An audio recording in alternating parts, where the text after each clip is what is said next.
നിയമസഭയിലെ ഒരു അംഗത്തെ ഭരണപരിഷ്കാര കമ്മീഷൻ ചെയർമാനായി നിയമിക്കുന്ന വേളയിൽ ഉളവാകുന്ന അയോഗ്യത നീക്കം ചെയ്യുന്നതിനാണ് ഈ ബിൽ കൊണ്ടുവന്നിരിക്കുന്നത്.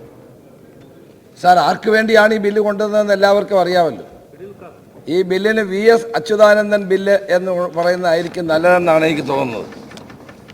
ഏതായാലും പ്രസ്തുത വ്യക്തിയെ ഭരണപരിഷ്കാര കമ്മീഷൻ ചെയർമാനായി നിയമിച്ച് അദ്ദേഹത്തിന് ക്യാബിനറ്റ് പദവി നൽകിക്കഴിഞ്ഞാൽ ഈ മന്ത്രിയുടെ ആനുകൂല്യം നൽകുന്നതിൻ്റെ ആദ്യപടിയാണ് സാർ ഈ ബില്ല്.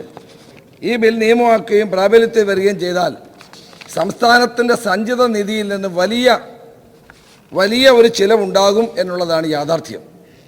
അപ്പോൾ അതുകൊണ്ട് ധനകാര്യ മെമ്മോറാണ്ടത്തിൽ പറഞ്ഞിരിക്കുന്നത് ശരിയല്ല സാർ. ഞാൻ മാത്രമല്ല, ഈ ബില്ല് അവതരിപ്പിച്ച ശ്രീ AK ബാലൻ 11/6/2012 ഈ നിയമസഭയിൽ ചെയ്തൊരു പ്രസംഗമുണ്ട് സാർ.